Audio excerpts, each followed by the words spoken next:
캘리포니아주에서 자연재해로 인한 피해가 커지면서 주택보험료 역시 폭등하고 있는 가운데 이를 막기 위한 법안이 추진되고 있습니다. 정부 차원에서 주택 소유주와 보험사 모두 지원하는 내용이 담겼습니다.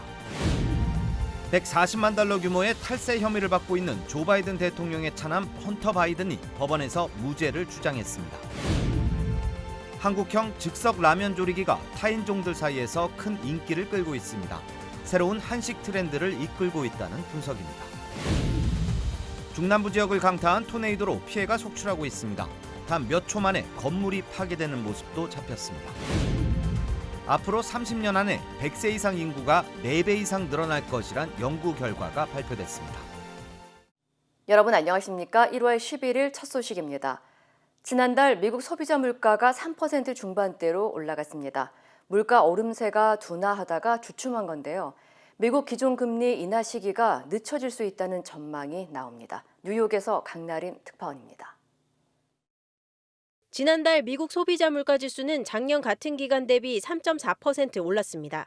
11월 소비자 물가 상승률 3.1%에서 반등한 것으로 전문가 예상치보다도 웃돌았습니다. 변동성이 큰 에너지와 식품을 제외한 근원 소비자 물가 지수는 작년 같은 기간 대비 3.9% 올랐고 전월과 비교하면 0.3% 올랐습니다. 주거비가 전월보다 0.5% 오르면서 12월 물가 상승세를 이끌었습니다. 같은 날 발표된 지난주 신규 실업수당 청구 건수는 2주 연속 줄어들며 20만 2천 건으로 집계됐습니다. 시장에선 연준이 3월에 금리를 조기 인하할 수 있다는 기대감이 여전히 남아 있습니다. 하지만 여전히 미국 고용시장이 탄탄한 데다 둔화세를 보이던 소비자 물가지수 상승률이 3% 중반으로 반등함에 따라 연준의 기준금리 인하 시점이 늦춰질 거란 전망이 나옵니다. 일부 전문가들은 물가와 노동시장이 충분히 진정되고 있다는 것을 확인하려면 3월 금리 인하는 시기상조라며 연준이 금리 인하 시점을 3월 대신 6월로 미룰 수 있다고 분석했습니다. Well, the Fed won't start talking about when they're going to cut rates. Market expectations are now forming that we'll see an interest rate cut in the middle of 2024. 이달 말에 열리는 올해 첫 통화정책회의에선 연준이 4차례 연속 기준금리 동결에 나설 거라는 전망이 우세합니다. 뉴욕에서 MBC 뉴스 강나림입니다. 캘리포니아주에서 주택보험과 자동차 보험료가 급등하고 보험회사들도 잇따라 철수하면서 사회적 이슈가 되고 있는 가운데 보험료 폭등을 막기 위한 법안이 상정돼 주목되고 있습니다. 버뱅크 출신의 애담 쉬프 연방하원 의원은 보험시장의 안정화를 위해 인슈어 액트로 불리는 법안을 연방의회에 발의했습니다. 이 법안은 보험사들로 하여금 홈오너들에게 산불재해 지역 주민들을 포함해 모든 자연재해에 대한 보험 커버리지를 저렴한 가격에 제공하도록 하는 것이 골자입니다. 또한 보험회사들이 보험금 지급에 어려움을 겪을 때에는 연방정부가 모니터링하고 함께 지원하도록 하는 내용도 포함됐습니다. 쉬프 의원은 캘리포니아주뿐만 아니라 콜로라도주와 루이지애나, 플로리다주도 비슷한 상황을 겪고 있다며 치솟는 보험료를 안정시키기 위해 정부가 개입해야 한다고 강조했습니다. 이 법안이 통과되면 주택보험시장 안정화와 취약계층 보호, 재난 대비 강화에 큰 도움이 될 것으로 전망되고 있습니다. 한편 법안은 연방 상하원의 승인과 대통령의 승인이 필요합니다. 조 바이든 대통령의 차남 헌터 바이든이 자신의 탈세 혐의와 관련한 첫 재판에서 무죄를 주장했습니다. 헌터 바이든은 오늘 LA 연방법원에 출석해 탈세 관련 혐의 9건과 유죄와 무죄 인정을 묻는 질문에 무죄라고 짧게 답했습니다. 헌터 측 변호사는 모든 혐의는 정치적 박해에 불과하다면서 혐의를 인정하지 않는다고 주장했습니다. 검찰 기소장에는 헌터는 지난 2016년부터 2019년까지 과세 연도 동안 납부해야 할 자진신고 연방세 가운데 최소 140만 달러를 내지 않기 위해 4년간 계획을 세웠고 이를 마약이나 여자친구, 부동산, 자동차, 의류 등 세금을 제외한 모든 항목에 지출했다는 내용이 명시됐습니다. 한편 다음 공판은 오는 6월 예정된 가운데 만약 법원이 헌터에게 적용된 모든 혐의를 유죄로 판단할 경우 최대 징역 17년을 선고받을 수 있습니다. 최근 한국 즉석 요리 식품들이 미국에서 새로운 K푸드 붐을 이끌고 있다는 소식 전해드렸는데요. 이번에는 한강 라면이라고 불리는 무인 즉석 라면이 인기를 끌고 있습니다. K 컨텐츠에서 즉석 라면을 먹는 장면이 자주 노출되면서 미국 소비도 함께 오르기 시작했습니다. 이두현 기자의 보도입니다. 최근 LA 한인타운에 들어선 즉석 라면 가게. 매장을 오픈한 지 한 달도 채 되지 않았지만 입소문을 타고 사람들이 몰리고 있습니다. 저는 현재 LA 한인타운의 즉석 라면 판매점에 와 있는데요. 아직 이른 시간인데도 불구하고 K 라면을 향한 열기가 가득합니다. 즉석 라면 가게의 주 고객층은 타인종입니다. 특히 K 콘텐츠를 통해 접했던 즉석 라면을 직접 맛볼 수 있다는 점이 큰 관심을 끌고 있습니다. Instagram first, and then I saw it on TikTok, and it caught my eye because I've always seen things on like K dramas, but I thought it was kind of cool. But now that they have it in LA, I'm like so exciting. It's my first time trying this ramen, so I just want to see like how it is, and I'm excited. 상대적으로 저렴한 가격에 한 끼를 해결할 수 있다는 점도 인기를 끌고 있는 이유 중 하나입니다. 현실적으로 LA에서 $5 남짓에 점심을 해결할 수 있는 곳이 많지 않기 때문입니다. Dining, I'm probably spending around like $30 with including tip and everything just for myself. Price is it's a good price. It's a nice standard price for anyone. It's like very affordable for anybody who wants to come out.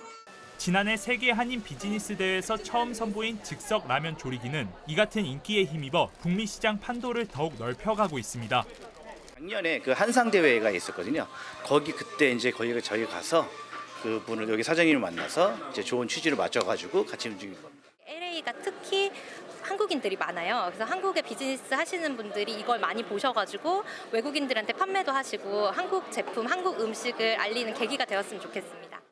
지난해 한국 라면의 전 세계 수출액은 역대 최고치를 기록한 가운데 K 콘텐츠와 K푸드의 인기도 증가하면서 미국에선 즉석 라면이 또 다른 트렌드가 되고 있습니다. MBC 뉴스 이두현입니다.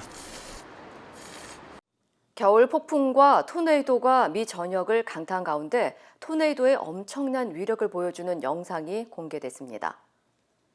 사우스캐롤라이나 벤버그 카운티 당국은 폭풍우가 여러 건물을 파괴하는 영상을 공개하고 큰 피해를 입었지만 다행히 부상자는 보고되지 않았다고 전했습니다. 영상에는 맹렬한 기세의 토네이도가 마을을 덮치고 단 10초 만에 건물이 파괴되는 장면이 담겼습니다. 한편 지난 8일부터 미 남동부 지역을 중심으로 겨울 폭풍이 몰아닥치면서 항공기 수백여 편이 결항되고 건물과 공공기물이 파손되는 등 피해가 속출하고 있습니다. 미네소타 대학교에서 총기 난사 협박글을 올린 용의자가 체포됐습니다. 미네소타 대학교 경찰국은 오늘 미네소타 대학 트윈시티 캠퍼스 안에서 총기를 난사하겠다는 협박글을 소셜미디어에 올린 41살 남성을 체포했다고 밝혔습니다. 당국은 캠퍼스 내에 경찰관들을 추가로 배치하고 학생들에게 상황을 알리는 등 총격 대비에 나섰던 것으로 알려졌습니다. 경찰은 용의자가 지난 2016년 정신질환과 마약 중독 등으로 범죄를 저지른 이력이 있다면서 현재 용의자의 자택을 수색하며 또 다른 혐의가 있는지 조사하고 있다고 전했습니다. 앞으로 30년 동안 미국의 100세 이상 인구가 4배로 증가한다는 조사 결과가 나왔습니다. 여론조사기관 퓨 리서치 센터가 센서스국 자료를 분석한 결과 올해 100세 이상 인구는 10만 1,500명으로 조사됐으며 30년 후인 오는 2054년에는 4배 증가한 42만 2천 명으로 늘어날 것으로 분석됐습니다. 100세 이상의 인종별로는 올해 77%가 백인이고 8%가 흑인, 7%가 아시안이지만 오는 2052년에는 아시안과 백인의 100세 이상의 인구 비율이 각각 2%와 5% 줄어들고 히스패닉과 흑인의 비율이 더 커질 것으로 전망됐습니다. 전문가들은 미국에서 기대 수명이 증가하고 있지만 출산율은 감소하고 있다면서 고령화에 대한 대비책이 필요하다고 밝혔습니다. 크리스 크리스티 전 뉴저지 주지사가 공화당 경선에서 전격 사퇴하면서 니키 헤일리 전 유엔 대사가 이번 경선에서 도널드 트럼프 전 대통령을 꺾는 이변을 연출할 가능성이 높다는 전망이 나오고 있습니다. 의회 전문 매체 더 힐의 여론조사에 따르면 현재 뉴햄프셔주의 공화당 대선 후보 지지도는 트럼프 전 대통령이 41.5%, 헤일리 전 대사는 30.5%, 크리스티 전 주지사 11.5%, 론 드샌티스 플로리다 주지사는 6.8%를 기록하고 있습니다. 더 힐은 사퇴한 크리스티 전 주지사의 지지율을 헤일리 전 대사가 흡수한다면 42%의 지지율로 트럼프 전 대통령을 앞지른다면서 뉴햄프셔주의 경선 판세가 출렁일 수 있다고 분석했습니다.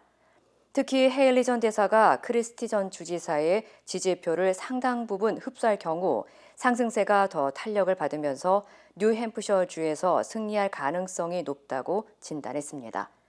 다만 사퇴한 크리스티 전 주지사가 다른 지지 후보를 밝히지 않아 지지표가 헤일리 전 대사 쪽으로 몰리지 않을 수 있다는 우려와 만약 친트럼프 인사인 드샌티스 플로리다 주지사가 경선에서 사퇴할 경우 이에 대한 지지표가 트럼프 전 대통령 쪽으로 몰릴 수 있다는 점이 변수가 되고 있다고 덧붙였습니다. 타이타닉보다 무려 5배가 큰 초대형 크루즈가 처음으로 모습을 드러냈습니다. 크루즈 기업 로열 캐러비언은 플로리다주 마이애미에서 세계 최대의 크루즈 아이콘 오브 더 시즈 호를 공개했습니다. 총 20억 달러 규모의 아이콘 오브 더 시즈 호는 길이 362m에 무게 25만 톤에 달하는 세계에서 가장 큰 초호화 유람선으로 8천여 명의 탑승객을 수용할 수 있고 20여 개의 수영장과 레스토랑, 11개의 바, 그리고 아이스링크와 카지노, 워터파크 등을 갖췄습니다. 이 크루즈는 오는 27일 공식 출항할 예정이며 카리브해 동부와 서부 지역을 거칠 예정입니다. 최근 미국에서 한 텀블러가 입소문을 타고 높은 인기를 끌자 기존 가격보다 10배나 웃돈을 붙여 재판매되는 등 품절 대란을 일으키고 있습니다.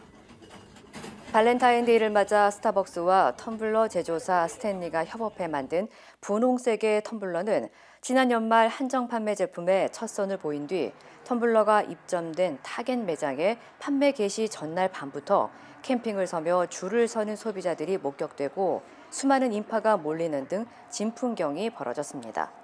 특히 텀블러의 재입고 계획이 없는 탓에 기존 $50 가격에 판매되던 텀블러가 이베이 등 경매 사이트에서 적게는 $70, 많게는 $500에서 $600가 넘는 가격에 재판매되고 있는 것으로 알려졌습니다.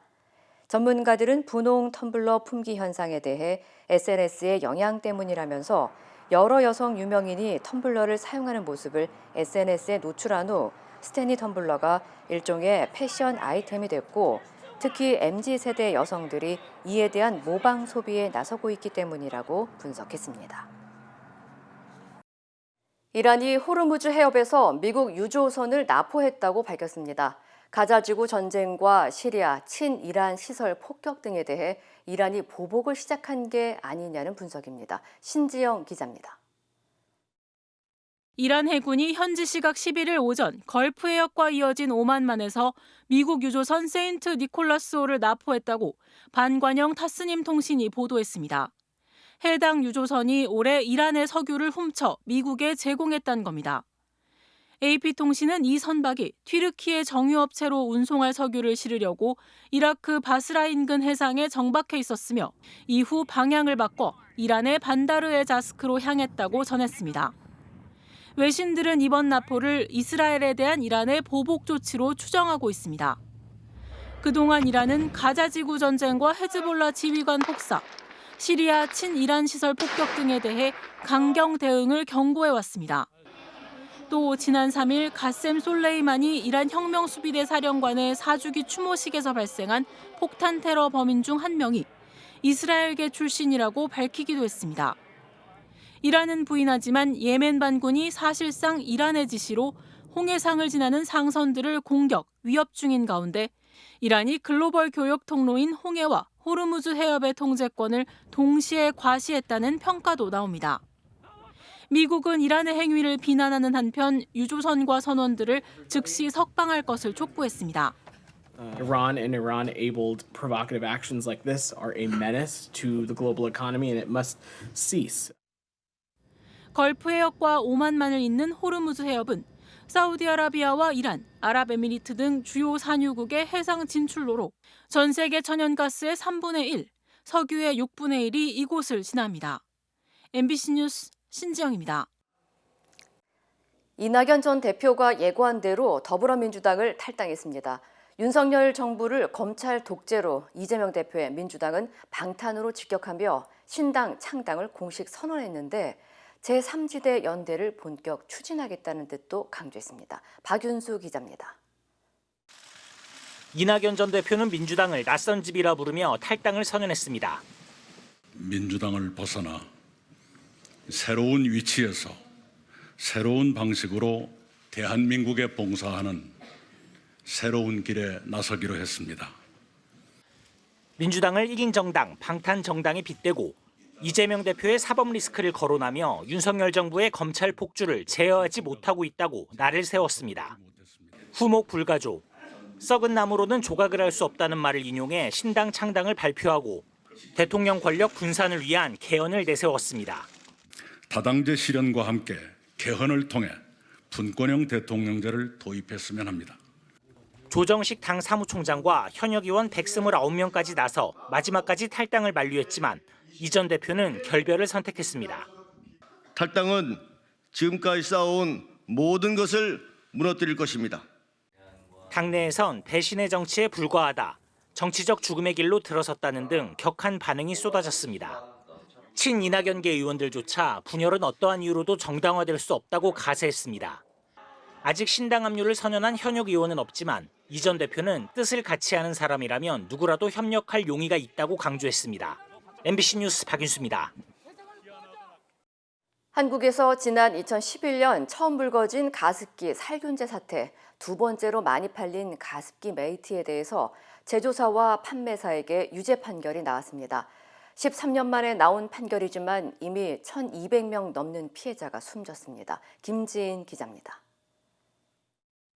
1994년 출시된 가습기 메이트의 신문 광고, 인체에 무해하다고 강조합니다. SK케미칼의 전신인 유공이 만들었는데 회사 내부에선 주성분인 CMIT와 MIT의 안전성을 확인해야 한다는 의견이 나왔습니다.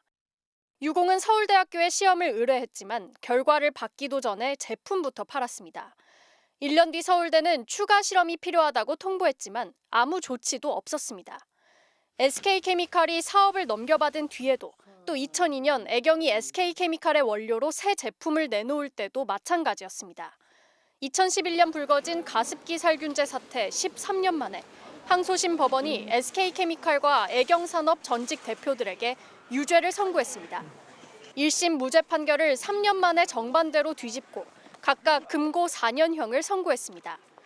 재판부는 안전성 검사도 없이 전 국민을 상대로 독성 실험을 한 셈이라며 많은 사람들이 원인도 모른 채 폐질환을 앓고 숨졌다고 질타했습니다.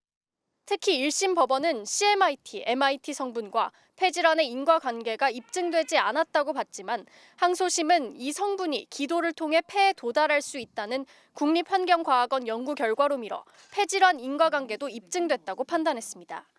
저희 가족이 너무 말살됐다고 말하고 싶습니다. 정말 많은 노력 끝에 결국 반쪽짜리 선고라도 나왔습니다. 가습기 살균제 피해자 5,600여 명 중 1,200여 명이 숨졌습니다. 가습기 살균제는 PHMG 성분을 쓴 옥시 제품과 CMIT, MIT 성분을 쓴 SK케미칼 제품 크게 두 갈래로 나뉩니다. 가장 많이 팔린 옥시 제품 성분과 폐질환의 인과관계는 이미 확인됐고 옥시 전 대표는 2018년 징역 6년형이 확정됐습니다. MBC 뉴스 김지인입니다. 태형건설의 워크아웃이 채권단 75%의 동의를 얻으며 결정됐습니다. 일단 법정 관리의 고비를 넘긴 건데 앞으로 넘어야 할 산이 많습니다. 문다영 기자입니다. 태형건설의 기업구조 개선 작업, 워크아웃이 결정됐습니다. 산업은행 등 채권자 금융기관은 1차 협의회를 열어 높은 수준의 서면 결의를 통해 워크아웃 개시에 합의했다고 공식 밝혔습니다. 지난달 태형그룹은 전격 워크아웃을 신청하면서 선제 조건이었던 계열사 매각 대금을 건설 측에 지원하지 않고 오너 일가의 재산인 지주사 TY홀딩스에 연대 채무를 갚는 데 쓰면서 남의 뼈를 깎는다는 비판을 받기도 했습니다. 하지만 윤세영 창업회장이 지주사와 SBS 지분의 담보를 약속하고 일부 자구안을 실행하면서 금융당국도 워크아웃으로 입장을 급선회했습니다. 부족할 경우에는 지주회사인 TY홀딩스와 SBS 주식도 담보로 해서 태영건설을 꼭 살려내겠습니다. 채권단은 앞으로 3개월 동안 태영건설 사업장에 대한 실사를 통해 정확한 자산과 부채 규모를 파악하고 경영 정상화 방안을 수립하게 됩니다. 다만 실사 과정에서 대규모 우발 채무 같은 숨겨진 부실이 드러나거나 예상치 못한 추가 자금 투입이 발생할 경우 채권단이 워크아웃을 중단하고 청산을 결정할 수도 있습니다. 사업장을 정리하는 과정에서 하청업체 같은 후순위 채권자가 이탈하거나 분기별 약정 이행 실적에 따라 채권단이 추가 대출을 중단하는 제재를 가할 수도 있습니다. 그동안 경영 실패로 발생한 건설사의 부실은 대부분 법정 관리로 해결돼 왔습니다. 워크아웃이 결정된 경우도 졸업하는 데까지는 현대건설이 4년, 쌍용건설은 6년이 걸렸고 대우건설은 경영 정상화를 이루지 못하고 금호 아시아나를 거쳐 중흥그룹에 인수됐습니다. MBC 뉴스 문다영입니다. 겨울철이면 어린이 옷이나 인형을 직접 만들 수 있는 뜨개 용품이 인기인데요. 그런데 일부 제품에서 영유아 신체 발달에 악영향을 주는 유해 물질이 검출됐습니다. 김은초 기자입니다. 유아용 옷과 모자, 인형까지 출산을 앞둔 임신부가 직접 만든 아기용품입니다. 한 달에 하나씩 만든 게 벌써 7개. 실과 바늘까지 세트로 구입해 도안에 따라 바느질만 하면 되기 때문에 엄마들 사이에서 인기입니다. 처음 아기가 사용하는 아기 손싸개 같은 거 바느질로 이제 해가지고 만들어서 기념하고 싶어가지고 하는 거예요. 그런데 일부 뜨개용품에서 건강에 치명적인 유해 물질이 검출됐습니다. 한국소비자원이 시중에 유통되는 유아용품 뜨개질 키트 28개를 조사했더니 2개 제품에서 노닐페놀이 검출됐고 다른 2개 제품에서는 납성분이 나왔습니다. 또 프탈레이트계 가소제도 검출됐는데 모두 장시간 노출되면 어린이 생식 기능과 신체 지능 발달에 영향을 주는 물질입니다. 뜨개용품으로 완성한 옷과 모자를 조사한 결과 일부 제품의 경우 질식사고 위험이 있는 것으로 나타났습니다. 안전 기준을 벗어나 목과 가슴 부분에 끈이 달려 있었고 놀이개 장식품에는 잘못 삼켰을 때 필요한 공기 구멍이 없었습니다. 또한 조사 대상 28개 제품 모두 안전 인증도 받지 않았습니다. 주 사용자가 만 13세 이하 어린이라면 어린이 제품 안전특별법에 따라 품목별 안전기준에 적합함을 확인 후 신고 표시해야 하지만 조사 대상 전 제품이 인증을 받지 않았습니다. 소비자원은 해당 제품을 생산한 업체에 제품 판매 중지를 포함한 시정 조치를 요구했습니다. MBC 뉴스 김우초입니다. 최근 미국에서 알래스카 항공 소속 여객기가 비행 중 동체 일부가 떨어져 나가는 바람에 긴급 회항했는데요. 연방항공당국이 사고 여객기를 만든 보잉사를 상대로 조사에 착수했습니다. 관련 소식 전해드립니다. 사고 여객기는 보잉 737 시리즈 가운데 하나인 맥스9으로 미국 연방항공청은 현지 시간 11일 보잉사 측에 조사를 통보했습니다. 항공기 제조 과정에서 보잉사가 당국이 승인한 설계를 따랐는지, 항공기가 미국 연방항공청의 규정에 따라 운영할 수 있는 상태인지 등을 들여다볼 계획인데요. 미 연방항공청은 보잉 737 맥스9 항공기 운항 재개는 항공기 안전이 확인된 이후가 될 것이라고 설명했습니다. 또 보잉사의 사고 원인과 재발 방지 조치를 제출하라고 요구했고요.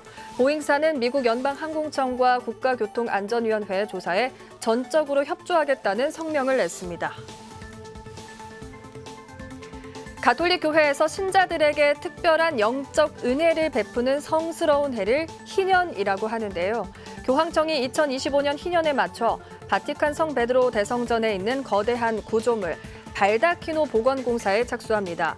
이탈리아 천재 조각가 잔 로렌초 베르니니가 총 9년간 작업한 끝에 완성한 발다키노는 초대 교황인 예수의 수제자 베드로의 무덤 위치를 알리기 위해 만들었는데요. 4개의 기둥이 큰 천판을 지지하는 형태로 바로크 양식의 걸작으로 평가받습니다. 발다키노 복원공사는 260여 년 만에 처음인데요. 70만 유로, 우리 돈 10억 원가량을 투입해 그동안 쌓인 먼지와 얼룩을 앞으로 10개월간 제거할 예정이라고 합니다. 푸틴 러시아 대통령의 정정 나발리가 극단주의 활동 등의 혐의로 30년 이상 징역형을 선고받고 수감 중인데요. 한국 컵라면 도시락을 여유롭게 먹고 싶다며 교도소의 식사 시간 제한을 폐지해달라고 요구했다가 거부당했습니다. 나발리는 교도소 매점에서 가장 인기 있는 메뉴가 도시락 라면이라면서 교도소 내부 규정상 따뜻한 음식을 먹을 수 있는 시간이 하루 최대 30분인데 뜨거운 국물을 빨리 먹느라 혀를 대었다고 밝혔는데요. 우리나라 팔도 컵라면 브랜드인 도시락은 러시아의 국민 라면으로 꼽힐 정도로 현지에서 높은 인기를 끌고 있고요. 나발리 또한 수감 상황에서도 도시락 라면 사랑은 감추지 못한 것으로 보입니다. 태평양 섬나라 파푸아뉴기니 수도 포트 모르즈비에서 경찰이 임금 문제로 파업에 들어가자 치안이 느슨해진 틈을 타 상점 약탈 등 대규모 소요 사태가 발생했습니다. 현지 시간 10일 오전 파푸아뉴기니의 경찰과 군인 등은 이유도 모른 채 급여를 받지 못하고 있다면서 파업을 벌였는데요. 시위 소식이 전해진 뒤 곳곳에서 상점 약탈과 방화 등이 이어졌습니다. 이번 사태는 파푸아뉴기니 다른 도시까지 번지고 있는 상황인데요. 도시 곳곳에서 혼란이 계속되면서 포트모르즈비와 파푸아뉴기니 제2도시 나에에에서 16명이 목숨을 잃었습니다. 미국 하버드대에 재학 중인 유대인 출신 학생 6명이 학교가 반유대주의를 방치했다면서 하버드대를 상대로 소송을 제기했습니다. 하버드대가 반유대주의 학생 시위대와 교직원을 처벌하지 않아서 자신들이 캠퍼스에서 안전을 우려해야 하는 피해를 봤다는 주장인데요. 이들은 하버드대가 인종과 피부색, 출신 국가에 따른 차별을 금지한 법을 위반했다고 지적했습니다. 앞서 지난해 10월 7일 팔레스타인 무장정파 하마스가 이스라엘을 기습 공격한 뒤 양측의 전쟁을 벌이면서 하버드 내에서는 반유대주의 확산을 둘러싼 갈등이 커지고 있습니다. 이 시각 세계였습니다. 인터넷과 SNS에서 화제가 된 소식들 알아보는 투데이 와글와글입니다. 음주운전 도대체 어떻게 해야 근절될까요? 이번에는 경찰차를 들이받으며 도주하는 음주운전자를 쫓는 긴박한 추격 영상이 공개됐습니다. 경찰이 무전을 하며 음주운전자를 뒤쫓는 순간 쿵 하는 충격이 차체를 뒤흔들죠. 음주 차량이 중앙선을 넘나들고 시설물을 파손하며 질주를 이어가자 경찰차로 앞을 가로막은 건데 이걸 뒤에서 그대로 들이받은 겁니다. 위험한 질주를 막지 못하면 더 큰 사고로 이어질 수 있는 상황. 경찰차가 다시 앞을 가로막자 이번엔 더 빠른 속도로 돌진하고요. 경찰관들 몸이 크게 휘청일 정도의 큰 충격이 가해지죠. 경찰차도 반파됐습니다. 어제 새벽 서울 마포구의 도로에서 벌어진 일이고요. 도주국은 끈질긴 추격 끝에 막을 내렸습니다. 체포되는 순간까지 격렬한 저항을 이어간 운전자, 서울 종로소방서 소속 40대 현직 소방관이었고요. 혈중 알코올 농도는 면허 취소 수준, 지난 8일 음주운전으로 이미 적발돼 직위 해제된 상황에서 다시 술을 마시고 운전대를 잡은 건데 경찰은 해당 소방관에 대해 구속영장을 신청했습니다. 누리꾼들은 부상 위험을 무릅쓰고 또 다른 음주 사고를 막은 경찰의 집념에 박수를 보냈습니다.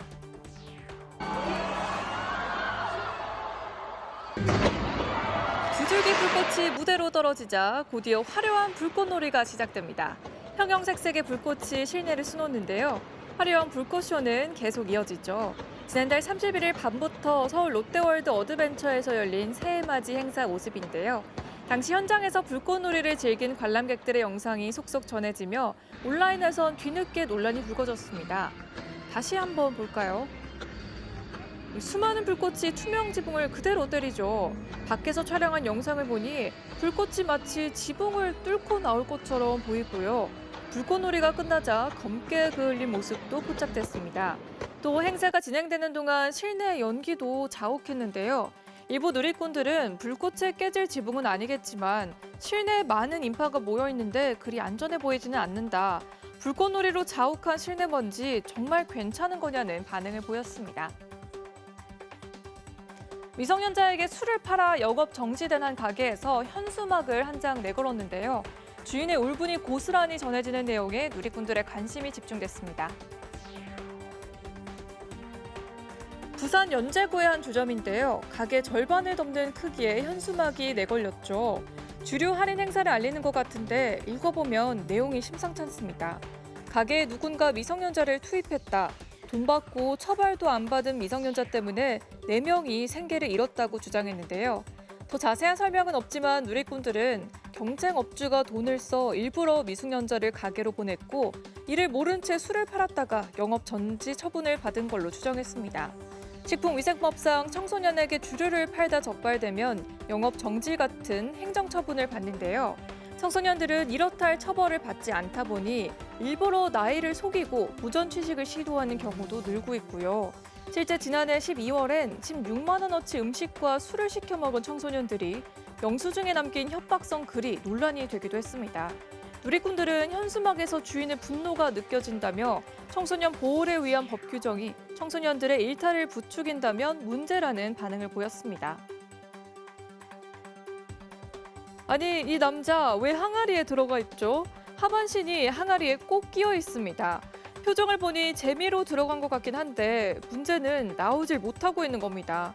힘을 줘 빠져나오려고 하는데 뜻대로 안 되는지 표정도 좀 일그러지죠. 미국 남부 엘레바마주에서 새해맞이 파티에 참석한 남성이고요. 결국 망치로 항아리를 깨 겨우 탈출합니다. 하지 말라는데 하는 건 아이나 어른이나 마찬가지인가 본데요. 사고 뭉친 남성의 항아리 탈출 영상은 SNS에서 수백만 조회수를 기록하는 등 큰 화제가 됐습니다. 투데이 와글와글이었습니다.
이상으로 1월 11일 목요일 뉴스를 마칩니다. 시청해주신 여러분 고맙습니다.